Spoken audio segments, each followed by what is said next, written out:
ભરૂચના સોનેરી મહેલ વિસ્તારમાં રાત્રિ દરમિયાન ઊંઘમાં ખલેલ પહોંચાડવા જેવી સામાન્ય બાબતે શ્વાનને લાકડીના ફટકા જીતી મોતને ઘાટ ઉતારી દેવાતા એક મુસ્લિમ મહિલા પશુ કૂરતા મામલે પોલીસ સ્ટેશન પહોંચી।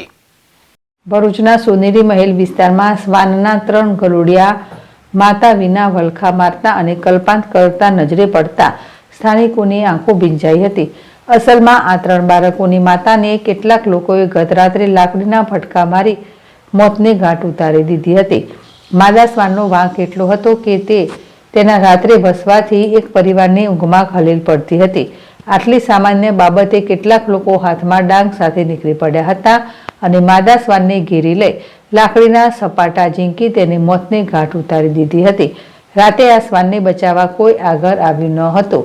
આ શ્વાનનું મોત નિપજતા તેના ગલુડિયા રજરી પડ્યા હતા। આજે મહિલાએ જીવદયા પ્રેમીઓની મદદ લઈ શ્વાનને મોતને ઘાટ ઉતારનાર સામે પોલીસ ફરિયાદ નોંધાવવા તજવીજ હાથ ધરી હતી। યાકુબ પટેલ, જેડેશ ટીવી, ભરૂચ। હું શીલા પટેલ, મનમૈત્રી સેવા ફાઉન્ડેશન। આજે સવારમાં ગ્રુપમાં વિડીયો પરથી જોવા મળ્યું હતું કે એક ફિમેલ ડોગને એના 3 બચ્ચા હતા તો એને કાલે રાત્રે 2 રેમેથી મારી દેવામાં આવી હતી। ફોન કરીને પૂછતા જાણ થઈ હતી કે એ લોકોએ પોલીસ સ્ટેશનમાં કમ્પ્લેન કરી હતી પણ ત્યાં એમનું કમ્પ્લેન કોઈ લખી ના હતી। તો આજે સવારમાં એ ડિવિઝનમાં જવાનું હતું તો અમે પણ અમારી ટીમ સાથે અહીં આવ્યા છે। પણ એટલી બધાને વિનંતી છે કે આ રીતના કોઈ પણ પશુઓને તમે મારો નહીં। જે કંઈક બી તકલીફ હોય તે તમે અમને જાણ કરો, અમે એમને વધારે ટ્રીટમેન્ટ માટે બરોડા, આણંદ, અમદાવાદ સુધી લઈ જઈએ છીએ।